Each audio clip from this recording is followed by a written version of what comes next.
আজকে আমারে একটা মানুষ কয়েকটা টেহা দিছে, কত দিছে তাও জানি না, কিন্তু এরম মানুষে দিছে যে কিন্তু লইবার মতন সম্ভব না, যেহেতু আমরা দেই।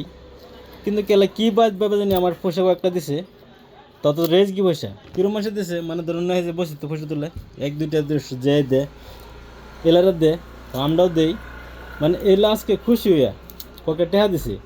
লইয়াও পারি না, না লইয়াও পারি না, অন্তত না লই তবে মানুষটা বহুত খারাপ পাইব। আর কথা লইয়া মানে চাটা খাইতাম, মানে আমার লাগে দোয়া করবো। মানে মেন কারণ রয়েছে কি, এলার মানে যে পয়সা মানে বসে তুলে আর কি, তুলে না ঘরত থো আর কি, ঘর থেকে চুরি হয়ে যাবে পয়সাটা, মানুষের নায়িকা চুরি করে।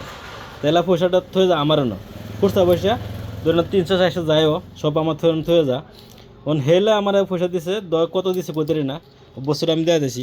এটি আমার গিফট দিছে, অন্তত লইয়া পারি না লইয়া পারি। এই পয়সাটি আমার গিফট দিছে 2টি, 4টি, 5টি, 6টি, 7টি, 9টি, 10, 11, 12টি আমার গিফট দিছে। অনেক মানুষটা বেডি মানুষ পয়সাটি দিছে, দেহার করেছে লো তুমি চাটা খাইবা, অন্তত লইয়াও পারি না লইয়াও পারি না, এরকম সর্বর মধ্যে পড়ছি। মানে দেওয়ার উদ্দেশ্য হইলো মানে করলাম না যে মানুষের গরম পয়সাটা থ মানুষ চুরি করে নেগা, এর লাগে মানে পয়সাটা আমারটা দেওয়াতে গেছে মনে হয় না লই তো বেডি খারাপ পাইতেছে, মানে কান্দাছে, লইয়া করতেছে তুমি তো চাটা খাইবা তোমার লাগে দোয়া করবাম, না লোক বোঝা অহংকার করছে। মানে এরম পেছও করছি, কোনো বুঝতে পাইতেছি না মানে কী করবাম। বলে হয়তো হেলার পয়সা আছে, হেলার লগে পয়সা থয়ে দেই, হয়তো ভাববো হলে আমি নিচি গা বললা, কিন্তু লইয়া থয়ে দিই হিসাব করে যদি ফা যদি বুঝতে পারবো তো আমার খারাপ ভাববো, অন্তত দেওয়া হলে তো ফেসো এরকম সমস্যা পড়ছে আর কি।